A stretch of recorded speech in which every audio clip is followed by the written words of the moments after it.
Όσο περισσότερο εξετάζουμε το θέμα του greenwashing, τόσο περισσότερες απάτες έρχονται στην επιφάνεια. Σήμερα θα εξετάσουμε τις 3 πιο δημοφιλείς μεθόδους του περιβαλλοντικού ξεπλήματος στην παραγωγή πλαστικών συσκευασιών μίας χρήσης.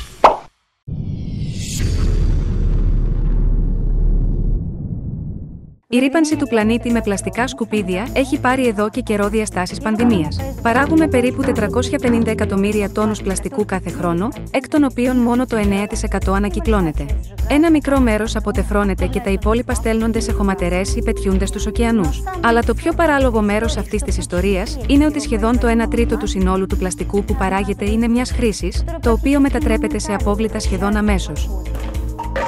Εδώ και δεκαετίες, οι οικολογικοί ακτιβιστές χτυπούν όλες τις καμπάνες, προσπαθώντας να επιστήσουν την προσοχή όχι μόνο του κοινού, αλλά και των κατασκευαστικών εταιριών σε αυτό το πρόβλημα. Και με μια πρώτη ματιά μπορεί να φαίνεται ότι το θέμα έχει πάρει μπροστά. Αλλά τι γίνεται στην πραγματικότητα? Μια από τις πιο εύκολες λύσεις στο πρόβλημα των πλαστικών απορριμμάτων είναι η αντικατάσταση του πλαστικού με πιο φιλικές προς το περιβάλλον συσκευασίες. Προφανώς, κανείς δεν ήθελε να επιστρέψει στις παλιές δοκιμασμένες γυάλινες συσκευασίες πολλαπλών χρήσεων. Για αυτόν τον λόγο, οι εταιρείες έσπευσαν να δημιουργήσουν νέες, φιλικές προς το περιβάλλον συσκευασίες. Και αν με τις σακούλες αυτό είναι πιο εύκολο, τα μπουκάλια έχουν γίνει πιο δύσκολη υπόθεση. Για παράδειγμα, η εταιρεία Waterful λάνσαρε το νερό σε συσκευασία Tetra Pak, για την οποία ισχυρίζονται ότι είναι φιλική προς το περιβάλλον. Αποδείχθηκε όμως ότι πρόκειται καθαρά για greenwashing. Το Tetra Pak αποτελείται από διάφορα στρώματα χαρτονιού, πολυεθυλενίου και αλουμινόχαρτου, τα οποία δεν μπορούν να ανακυκλωθούν μαζί. Και υπάρχουν πολύ λίγα σημεία συλλογής και ανακύκλωσης για τέτοιες συσκευασίες, σε αντίθεση με τα σημεία ανακύκλωσης για τα συμβατικά πλαστικά μπουκάλια PET. Ποιο είναι άραγε το πλεονέκτημα και η φιλικότητα προς το περιβάλλον? Η νοτιοκορεατική μάρκα καλλυντικών Innisfree χρησιμοποίησε επίσης μια marketing συσκευασία και λάνσαρε έναν ορό προσώπου σε φιλική προς το περιβάλλον συσκευασία από χαρτόνι. «Γεια, είμαι το χάρτινο μπουκάλι», ακριβώς αυτό ήταν το μήνυμα που αναγραφόταν στη συσκευασία. Όμως παρουσιάστηκε ένα μπέρδεμα. Μια προσεκτική πελάτησα ανακάλυψε ότι το οικολογικό μπουκάλι ήταν στην πραγματικότητα ένα συνηθισμένο πλαστικό μπουκάλι σε χάρτινο περιτύλιγμα και δημοσίευσε μια αποκαλυπτική φωτογραφία σε μια ομάδα στο Facebook. Η ανάρτηση έγινε viral και η εταιρεία αναγκάστηκε να ζητήσει συγγνώμη για την ανακριβή πληροφόρηση. Σύμφωνα με την ανακοίνωσή τους, ο όρος χάρτινο μπουκάλι περιέγραφε απλώς τη θήκη για το πλαστικό μπουκάλι. Η δικαιολογία είναι έτσι και έτσι.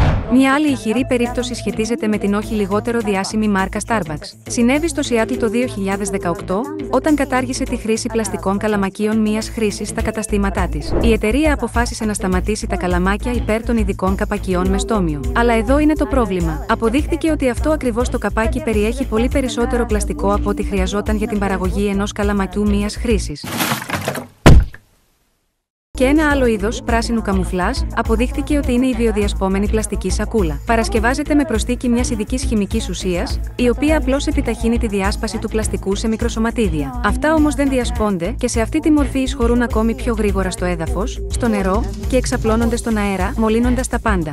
Επίσης, τα βιοπλαστικά με τέτοια χημικά πρόσθετα είναι σχεδόν αδύνατο να ανακυκλωθούν. Έτσι, και οι βιοδιασπόμενες σακούλες αποδείχτηκαν πως είναι απλώς ένα greenwashing.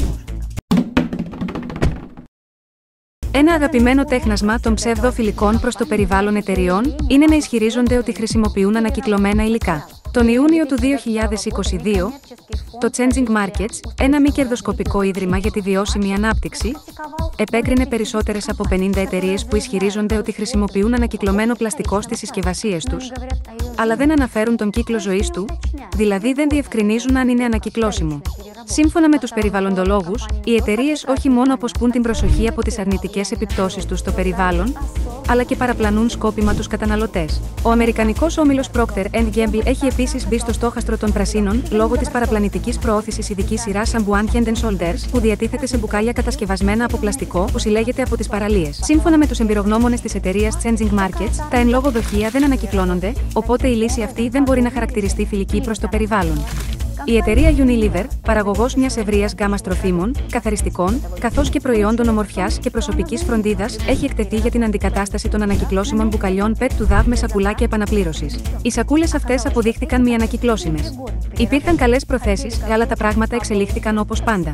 Θέλετε να μάθετε πως οι ρυπογόνοι κολοσσοί, με τη βοήθεια της έξυπνης διαφήμισης και των χορηγούμενων εθελοντικών δράσεων, μεταθέτουν πονηρά την ευθύνη για την πλαστική κρίση σε εμάς, τους πελάτες? Εγγραφείτε στο κανάλι για να μην χάσετε το επόμενο επεισόδιο.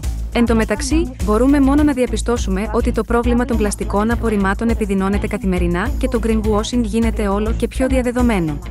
Δημιουργώντας την εντύπωση του περιβαλλοντικού ακτιβισμού, οι εταιρείες μας αποσπούν την προσοχή από το βασικό: καθαρά δεν είναι εκεί που καθαρίζουν, αλλά εκεί που δεν πετάνε τα σκουπίδια. Ποιες μορφές πράσινου ξεπλήματος έχετε συναντήσει εσείς? Μοιραστείτε τις παρατηρήσεις σας. Μην μένετε στην άκρη, ενταχθείτε στο project Δημιουργική Κοινωνία. Βοηθήστε να σώσετε τον πλανήτη, τον εαυτό σας και τους δικούς σας ανθρώπους.